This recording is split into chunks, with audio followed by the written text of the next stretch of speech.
Assalamualaikum warahmatullahi wabarakatuh.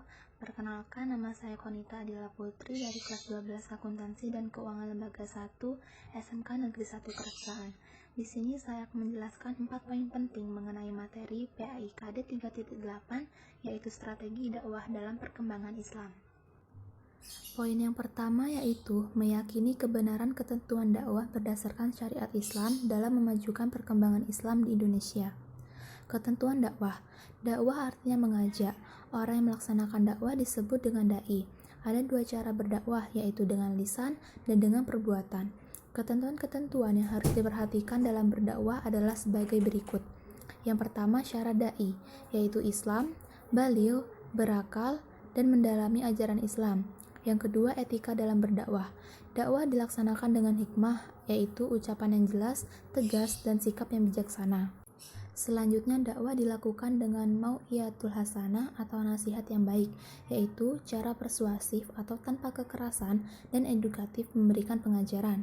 Selanjutnya, dakwah dilaksanakan dengan memberi contoh yang baik atau uswatun hasanah, dan dakwah dilakukan dengan mujadalah, yaitu diskusi atau tukaran pikiran yang berjalan secara dinamis dan santun serta menghargai pendapat orang lain. Poin yang kedua adalah bersikap moderat dan santun dalam berdakwah dan mengembangkan ajaran Islam. Dewasa ini, dunia Islam disuguhi dengan berbagai macam realitas keislaman. Ada kelompok Islam yang diidentifikasikan dengan ekstremis teroris, ada yang fundamentalis, ada yang moderat, dan ada pula yang liberal. Sebetulnya beberapa dalam berislam sudah ada sejak zaman dahulu, bahkan pada zaman Khulafaur Rasyidin, di mana ada kelompok Khawarij misalnya. Lalu, model keislaman seperti apa yang sesuai dengan Al-Quran dan sesuai dengan apa yang diajarkan Nabi Muhammad SAW? Jika merujuk Al-Quran surah Al-Baqarah ayat 143, di mana umat Islam dijadikan sebagai umat yang adil, maka sudah semestinya model Islam yang adil, tengahan, moderat, wasat lah yang sesuai dengan Al-Quran dan yang diajarkan Nabi Muhammad SAW. Yang menjadi pertanyaan selanjutnya adalah model Islam wasat, moderat, adil, dan tengahan itu yang seperti apa? Apa tanda-tanda atau ciri-cirinya? Mengacu dalam buku Moderasi Islam, setidaknya ada 6 ciri-ciri bersikap moderat dalam berislam. Yang pertama, memahami realitas.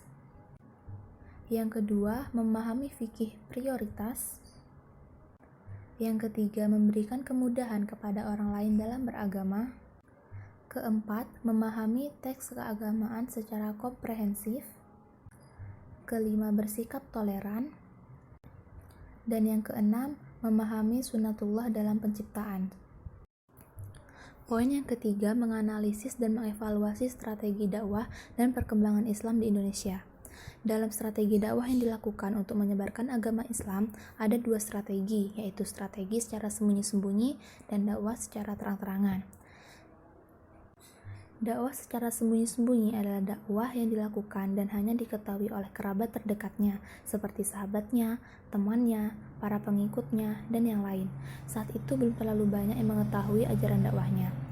Yang kedua, dakwah secara terang-terangan, yaitu dakwah yang dilakukan dan akhirnya setelah diketahui oleh masyarakat luas dan mulai banyak pengikutnya, akhirnya dakwahnya pun diajarkan kepada masyarakat luas, mulai disebarluaskan. Nah, dalam perkembangan Islam tentu ada faktor yang mempengaruhinya, yaitu yang pertama, melalui perdagangan. Yang kedua, melalui proses perkawinan.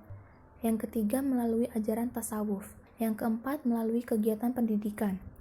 Yang kelima, melalui sarana kesenian. Faktor yang terakhir yaitu melalui sarana politik. Poin yang terakhir adalah menyajikan prinsip-prinsip strategi dakwah dan perkembangan Islam di Indonesia. Metode dakwah merupakan salah satu unsur dakwah yang memiliki peran penting dan strategis untuk keberhasilan dakwah. Metode dakwah senantiasa mengalami perkembangan sesuai dengan perkembangan situasi dan kondisi zamannya. Namun, demikian secara esensial Al-Quran telah memberikan landasan yang baku berkenaan dengan prinsip-prinsip yang harus dibangun dalam berbagai ragam metode dakwah.